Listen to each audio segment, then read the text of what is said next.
Okay, what up ladies and gents, it's your favorite Asian robot right here, and I wish I could say I'd be your favorite Diablo 4 content creator, but we all know I don't really create content for this game anymore. That being said, this season 4 has been insane, and I sort of returned to the game, and I've really been wanting to share what I've been doing, but obviously I did not make these builds myself. Alright, this time round, I'm taking a different approach. I'm actually using various S-tier builds. For now, I'm using the ones on Icy Veins, and I'm checking out whether or not these builds are truly S-tier. Alright, so the first build that I want to present to you this season is actually the Rogue build. Now, if you check the description of this video, there is a stream where I did about 3 hours of gameplay with this, and I went from level 0 to 50 in that 3 hours. Yes, the anniversary event is on at the time that you'll see this, so the actual leveling time from 1 to 50 is about 4, maybe 5-ish hours if you take your time. But my god, this build has been insane. I don't even think previous Twisting Blades Rogue builds have been as fast as this to get to level 50. No tricks required. I started in World Tier 2. Boom. I was level 50 in 3 hours. Okay.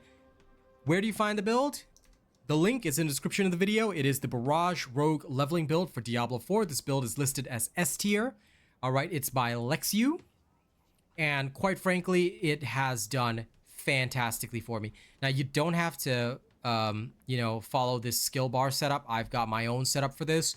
But realistically, you can use your own setup. Choose whatever setup is comfortable for you. Okay. And all I did was I just followed this entire exact skill diagram right here. All right, but obviously this wouldn't be a build video if I just said I followed this. No. I'm actually going to go through every skill for you guys, same as I did in the past for other videos that I've done.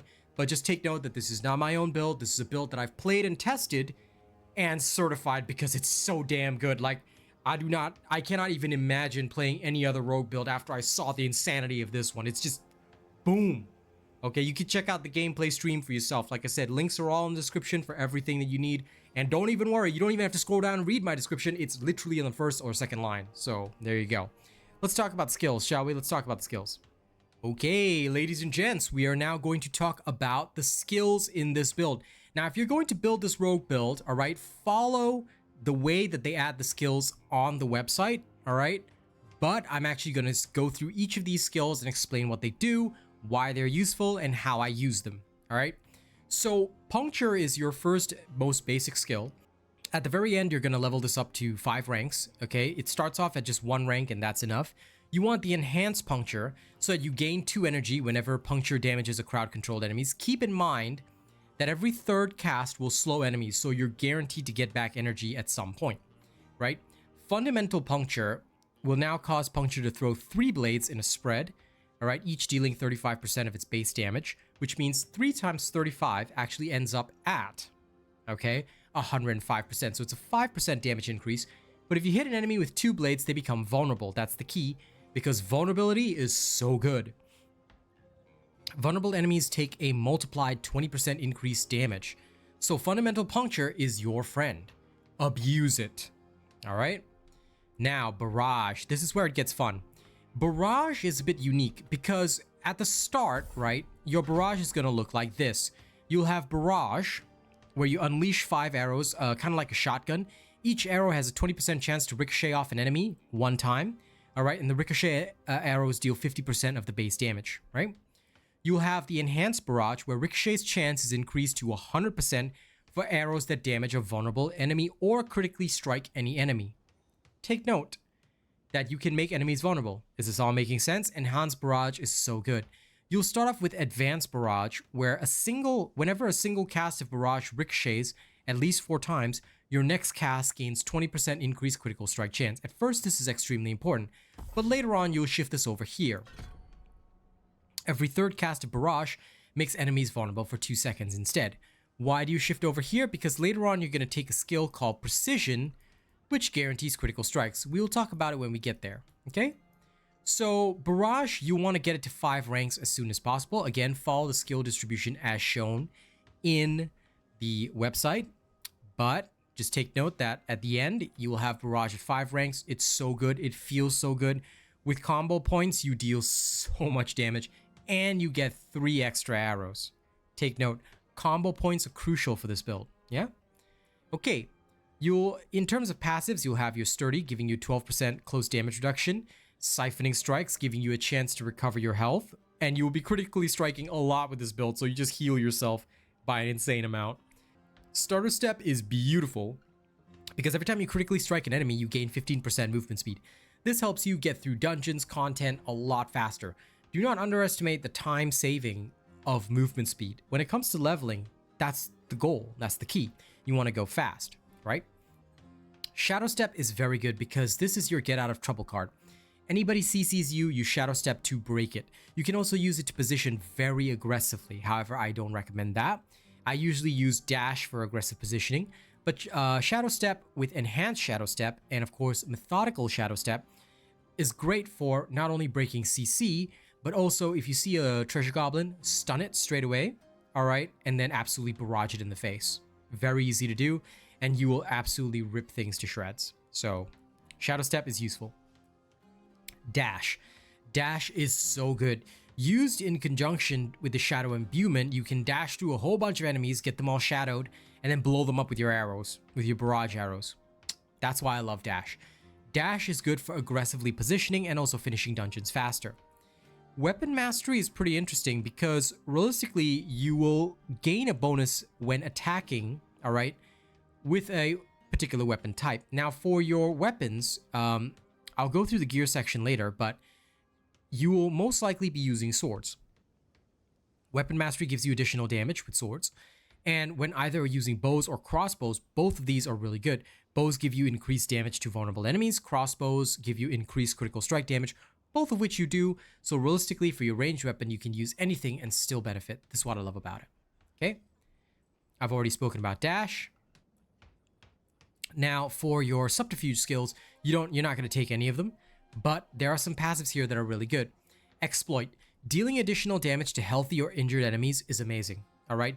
You don't deal much damage to enemies that are in the mid-range, which are about half health, but as long as they're healthy, they're going to take additional damage. It's multiplicative, so this is really good.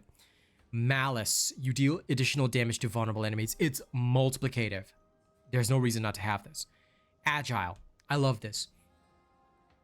Using any cooldown increases your dodge chance by 12% for 3 seconds. This can help you dodge attacks and save yourself from certain types of damage. However, because it's only 12%, don't over-rely on it. However, it can save your life in many situations. So Agile is pretty good. Next, Shadow Imbuement. This is going to be your best friend. On a 13-second cooldown, Shadow Imbuement imbues your next 2 casts of imbuable skills, which means imbuable skills refers to Barrage, Shadow Step, and Dash, all right? All of these can be imbued, and when you imbue them, they will infect enemies with Shadow Affliction, Curse, whatever. And those enemies, when killed, will explode. So what do? When you've got a lot of trash mobs around, you use Shadow Imbue, you use either your Barrage or your Dash, okay? If you know, they're in a cone in front of you, just barrage them. If they are more in a line or in a tight area, dash through them. It infects them, and then your next cast of, let's say, another barrage, all right, is going to absolutely wipe them all out, causing AoE damage with explosions. It kills most of the horde, leaving you with just the elite. Then, with the enhanced Shadow Imbuement, all right, you get increased critical strike chance against injured enemies. Very good for bosses. Mixed Shadow Imbuement. Enemies infected by Shadow Imbuement take 12% multiplicative increased non-physical damage from you for 8 seconds, which is, again, very useful because as long as it's an imbued shot, it's going to deal a lot of damage. This is where Cold Imbuement comes in. All right, your Mixed Shadow Imbuement paired with the Cold Imbuement is your single target melter. Once they've been infected, kill them off with Cold Imbuement. Now, Cold Imbuement will chill targets, all right? And the lucky hit chance is that Cold Imbued skills have a 40% chance to make enemies vulnerable. This is from this. Enhanced Cold Imbuement, and last but not least, Mixed Cold Imbuement. As long as the enemy is crowd controlled, you're going to deal 20% increased damage. Double this, 40% increased damage, multiplicative, all right, if they are frozen. You can freeze them pretty easily with Cold Imbuement. So using both of these together, you can melt any single or group of targets. That's how it goes. That's how it works. These are just so good. Then you've got Frigid Finesse. You deal 15% increased damage to chilled enemies. This bonus increases to 30% against frozen enemies. You're guaranteed to chill most enemies with this. So, and again, bosses, once they're stunned, you will dish out a lot of damage to them. But this thing is really good for elites. And it is why I love abusing this. So, once you've got your shadow imbuement on them, hit them with the cold imbuement, they're chilled, frigid finesse takes place, boom. It's damage on damage on damage. It just absolutely melts single targets. Yeah? Now, for your last tree, which is ultimate skills, you aren't going to take any of them. Instead, you're going to take Adrenaline Rush. When moving, you gain 5% increase energy regeneration rate, but all that does is unlocks haste for you. Haste is crucial because while at or above 50% maximum energy, you gain faster movement speed, allowing you to clear dungeons faster. When you are below 50% maximum energy, you gain increased attack speed, allowing you to attack and hurt your enemies even faster. It's beautiful. And usually with this build, you will be maintaining your energy most of the time, so the increased movement speed just helps you blow through things faster. That's the crucial key of haste. Last but not least, your key passive is going to be precision. I love this absolutely. Why is precision so good? When you cast a marksman skill, you will gain a stack of precision. You can gain an additional stack if that skill critically strikes once per cast. So all it takes is 2 casts, because you're always going to critically strike, 2 casts and your precision triggers. Once you reach 4 stacks of precision, your next marksman, ultimate, or core skill is a guaranteed critical strike and deals 50% multiplicative increased critical strike damage, consuming all stacks of precision. This damage is further increased by 15% of your critical strike damage bonus. So my current bonus is 77.4%. This shows the total bonus, FYI. And my god, this thing has helped me melt so many targets, even many levels above me. 10, 12 levels above me didn't even matter. They just died. So precision is absolutely useful in this build because all of this synergizes and works together to help you deal some serious, and I mean serious, damage to your targets. All right? Like I said, all you got to do is follow the skill allocation on the website. Okay, this is an explanation of what you need, but follow the skill allocation on the website and you're good to go. Now, let's move on and talk gear. Okay, now let's talk about gear. When it comes to gear, I have something that's going to make you real happy. You don't even have to think about it. All right? Let me just remove my cam for a second, okay? There we go. Okay, cam removed. Now, I know I've got some legendary gear here. This is all from the Helltides, but guess what? Gear doesn't matter, okay? I've just slotted in whatever had the highest DPS for my swords and for my crossbow, whatever had the highest armor for my armor, and whatever was a high enough item level, resistance for all elements for my rings and jewelry. That's all. In fact, from level 1 to 50, you don't really need to think about gear. You don't even have to think about legendary aspects. In fact, there's only one legendary aspect that you're going to need, all right? And it is this one. It is called Branching Volleys, the aspect of Branching Volleys. You can actually get this from a dungeon, all right? So if you were to open up collections, Codex of Power, branching. Okay, this one, you can actually get it from a single dungeon, all right? And I'll show you where that dungeon is. That dungeon is in Hawazar, okay? It is this one, Shadowed Plunge. You'll get it from this dungeon in Hawazar. Now you have to go and clear the stronghold here first, but it's not a long ride from Zarbinzat, okay? Just do Shadowed Plunge, you're good to go. Now, what does this one aspect do?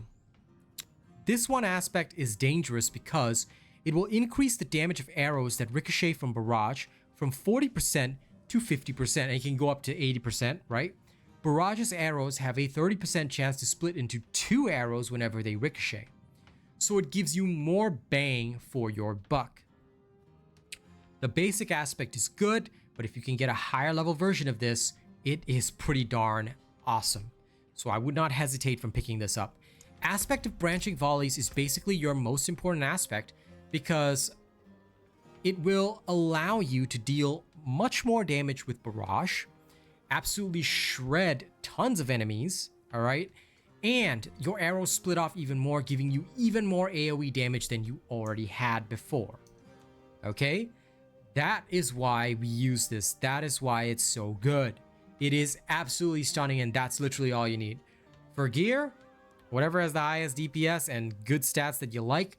For your armor, whatever has the highest possible armor, do that. And for your rings, whatever has genuinely the highest possible resistance. That's all you need to go from 1 to 50. Don't worry too much about the substats because that's something you're going to start worrying about past level 50. Past level 50, again, you start looking toward an endgame build and start tailoring your stats toward that. I myself will be going for the rapid shot rogue, but I'll probably be carrying on with the barrage rogue until about level 70 plus ish. You might have to keep an eye out for my streams because I mostly stream Helldivers too, but I may stream more rogue when I can. All right. Okay. Now, here's the next thing that I want to talk about. All right. Before we leave off, let me also mention gems.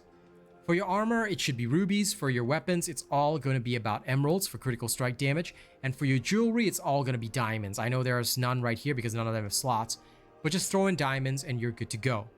That's pretty much all you're going to need. If you want to talk about specializations, combo points are what you're using. I've mentioned that a couple of times, but just to be clear, that is what you're going to be doing. When it comes to your Paragon pathway, your first tree is going to look like this. I haven't even slotted anything in here because I haven't gone toward the end game build just yet, but you will kind of want something like this. Armor, extremely important. Damage, important. Resistance to all elements, important. And of course, damage is important. All of these are important. So make sure you do not lose out on this. You want all these bonuses because that's what's going to keep you alive. That's what's going to keep you safe. All right, as long as you got all this going for your starting board, you should be perfectly fine. Okay? Here's an image of the starting Paragon board. So this is what you will get as soon as you hit level 50. That is about it for the build video. I don't think I've missed anything crucial. Like I said, most of the stuff that you need will be on the Icy Veins website. All right, you don't have to read it as in depth because they do go into legendary aspects and all that, but most of the time you're not going to have time for that because 3-4 hours and you're done already. You don't have to worry too much about legendary aspects. I just kept slamming in whatever gear was good and carried on like that, and it still worked perfectly. The skill build alone will carry you, and that's all you need.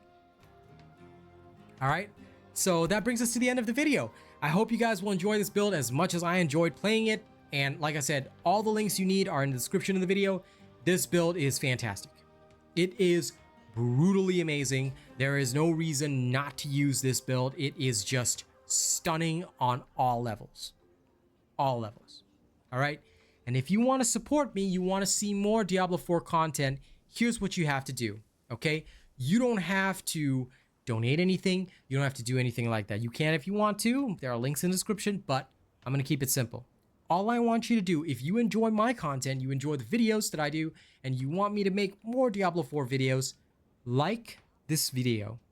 Share it out on social media. It doesn't matter where. Throw it on Twitter somewhere. I don't care. Throw it on Facebook somewhere. I don't care. Anywhere that you do, all right? Like, share, and subscribe to the channel. Turn my notifications on. Come view a stream whenever I stream Diablo, or maybe stop by a Helldivers 2 stream. It's up to you. Thank you very much for watching, and I'll see you guys on the next one. Y'all have a good one, all right? Don't do anything weird while I'm gone, okay? All right, I'll see y'all on the next one. Have fun in Diablo 4 with this season, and I'll see you next time.